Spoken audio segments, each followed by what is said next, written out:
What's going on, guys? So obviously I made a little mistake here during this epic only ice golem event, and I ran food that was rare. You can see no points were earned from this, but something I do want to show you is the powers of Venom Mage to actually solo ice golem stage 20 in case you want to do that. But then after this, I'm going to show you guys a speedrun team that does it in like 30 seconds, maybe a little bit less. So with Venom Mage, very easy champion to run this with. Matter of fact, I believe I did a video a long time ago that was actually dedicated to Venom Mage. It's probably a year or so at this point, but it goes over the build. Now, as far as soloing or what champions even do during this tournament, champions that have poisons and champions that have burns are going to be very good for working through the waves. Now, if you're somebody out there who can survive the slam of the ice golem, champions like Royal Guard, champions like Seer become extremely powerful because those big max HP hits, they're going to proc the ice golem slam, whereas poisons and HP burns, they may not proc it. So if you can survive the slam, go for Seer and Royal Guard for some quick clears.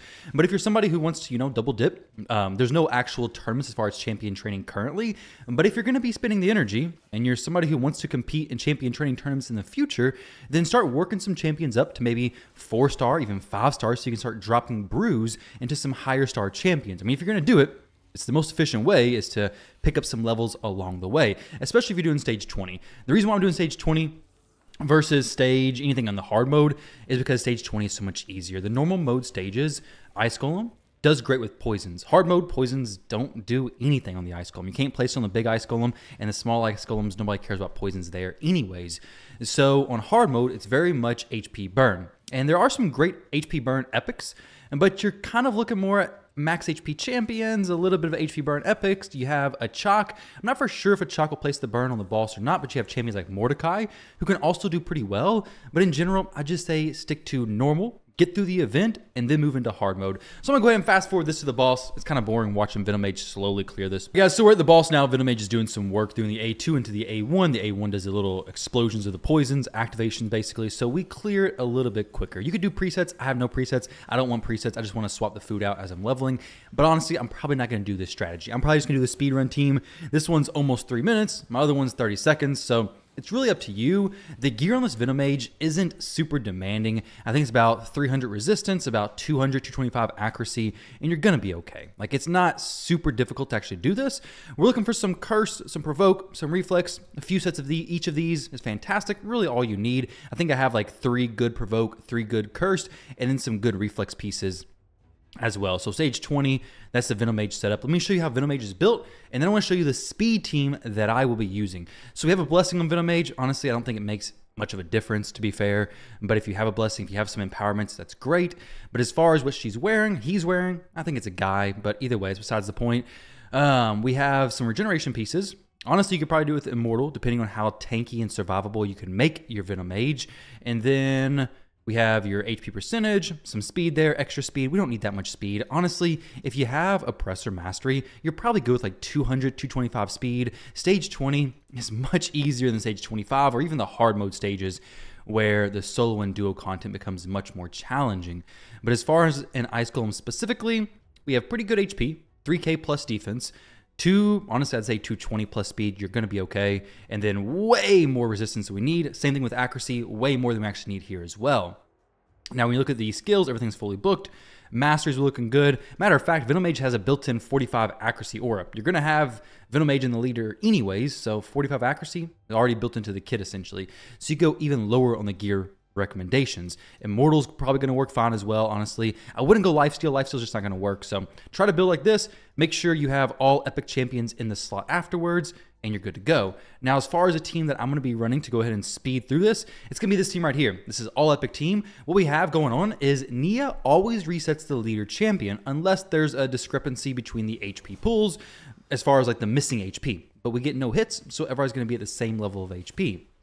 Now with Seer, she's going to nuke the first wave, nuke the second wave. We have the Nia's resetting her again. She's going to do the A2 skill. She's going to come back around. She's going to nuke first, and then we're going to have Royal Guard go in with his big nuke to finish everybody off. So we get the big Ice Golem slam coming out. We can survive that, no problem. And we finish off with 28 seconds. So one more time. I'll show you the presets after this, but we have no resets from Nia in this first wave, no Stagnite decreased defense. It's not needed because my Seer is strong enough to ignore that. But if you do need that, you could do it on the first wave. The second wave, she does place the weaken.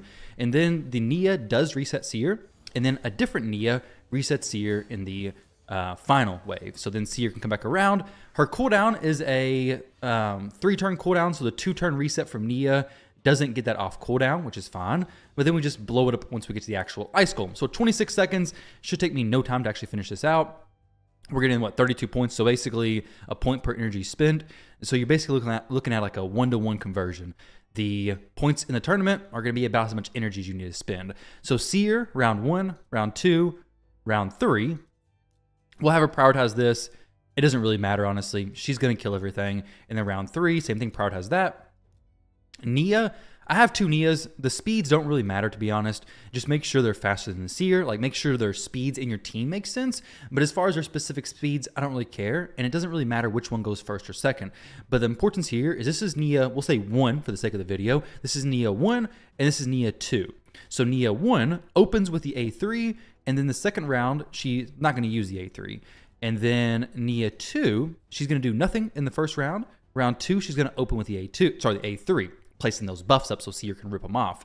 And then Nia 1 in round 3 is going to prioritize the reset as well as the A3 as number 2 priority.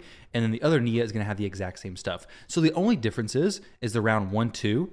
The round 3 is the same. So the slower Nia, round 1, round 2 is right there. You guys can just copy that. It's probably going to be more simple than me explaining that again.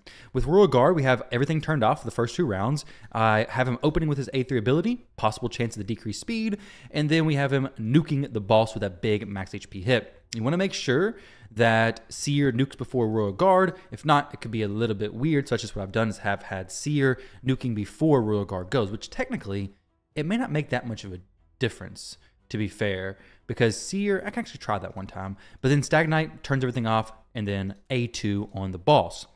Let's try that real quick. Let's actually have Royal Guard open with this. As long as they have decreased defense applied, it may not actually be that big of a deal. Like, Seer's going to do the weaken, and we're going to have decreased defense applied. The only way to make a big deal is if somebody died, but we shouldn't have anybody die because we have the ally protection anyway, so we should be okay, honestly. Ally protection and strengthen.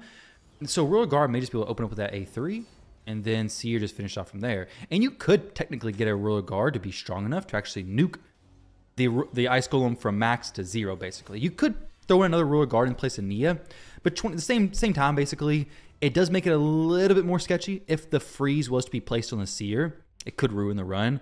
So I'll just keep Royal Guard where he's at, have him. It's going to be about the same time, though, honestly. We'll try it one more time just for the heck of it, because maybe we get it under 20-second run. That'd be pretty sweet. I do think, though, you could take one of the Nias and actually reduce her. Actually, throw another Royal Guard in, honestly. I think I could do that.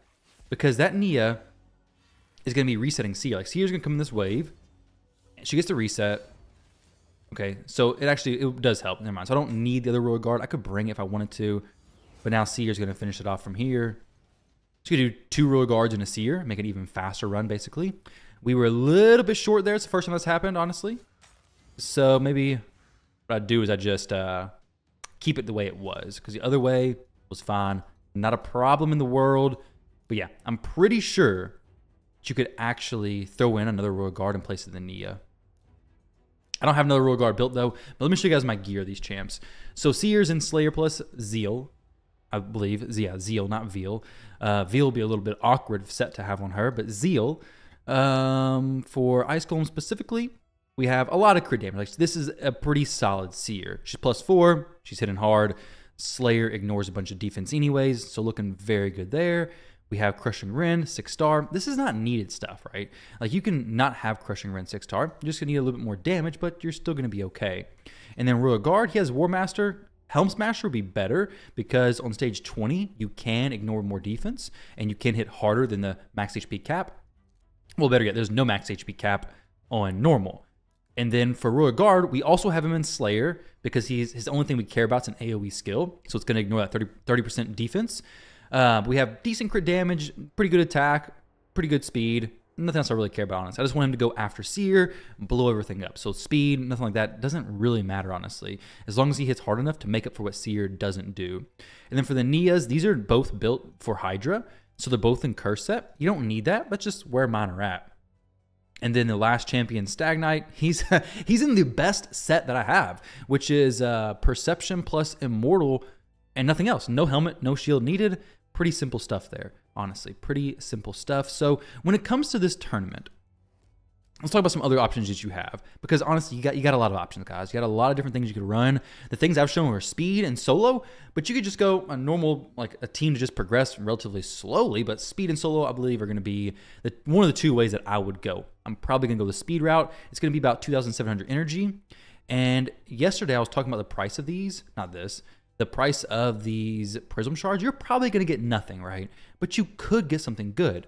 These are like $7 for a single pull, which is horrible, basically. I'm not going to spend money on this. I've seen some people get some really good champions, but the price is so expensive. Now, $7 for energy wouldn't get you 2,000 energy, I don't believe, but you're getting some other rewards along the way. And so I think this is well worth it. And you're probably going to be able to pick up some ancient shards and stuff like that as well. You got 3x reflex. So if you have the energy, 2,750 about, I don't think there's any reason to not do this, honestly. But if you're looking for some other champions to use, let's talk about a few of them. So epics, we're going to look for some champions who do debuffs that are specifically, let's say, poisons, okay? So poisons. Venom Mage can solo it. Dark Kale, I'm sure, can do some great work. Ornn can, I believe, solo stage 20 as well, though he is neutral affinity.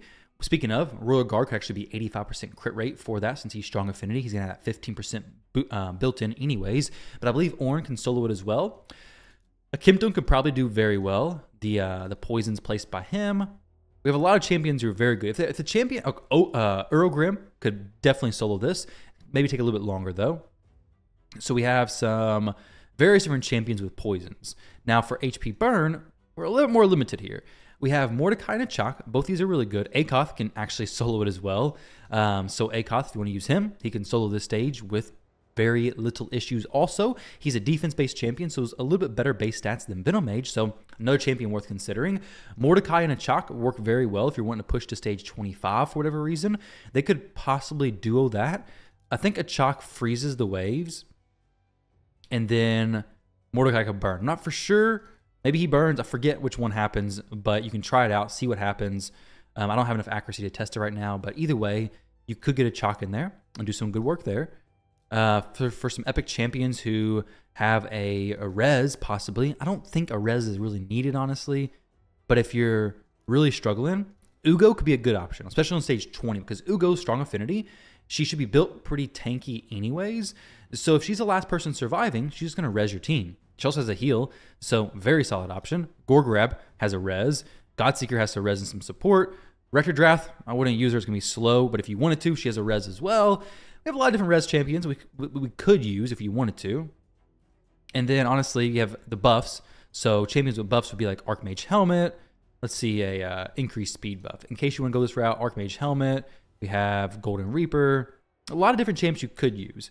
But the main thing to actually kill the boss is going to be max HP, HP burn, or poison. One of those three things is how you're going to kill the boss. If you go the max HP route, you need to make sure you can survive the slam. If you go the HP burn and poison route, just be prepared for slightly slower runs most likely. But I'm going to do this. I'm going to get worked on. I'm going to finish it out. These crystals, I think, are well worth it. We also have the Dungeon Diver event stuff going on. So you're going to pick up a little bit extra points there. Though the 100% boost for Mythical, not going to do anything right now, but you could get another pull right here. So what I'm going to do is I'm going to work on this regular Ice Golem stage 20, get it done for the Prism event, and then I'll go to a different dungeon and farm out the rest of it. Probably do, actually I watch my missions for Marius. If I have any, let's see. So this is good, I can do that. Spirit has a few days. I was going to say I could farm some stuff on hard mode dungeons, but I don't have anything for that. So I'm working on my Marius missions, guys, slowly but surely. Also, I'm going to be streaming in about 30 minutes after this video goes live, so I would love for you guys to stop by there. I'm going to be playing a new game a little bit later on stream as well, in case you guys are interested. Pretty excited for it. But nonetheless, thank you all very much for watching. Best of luck in this Ice Golem tournament. I hope you finish it out and get your Prism Crystal, basically a free $7. So guys, thank you for watching. Appreciate you all, and I'll catch you in the next one.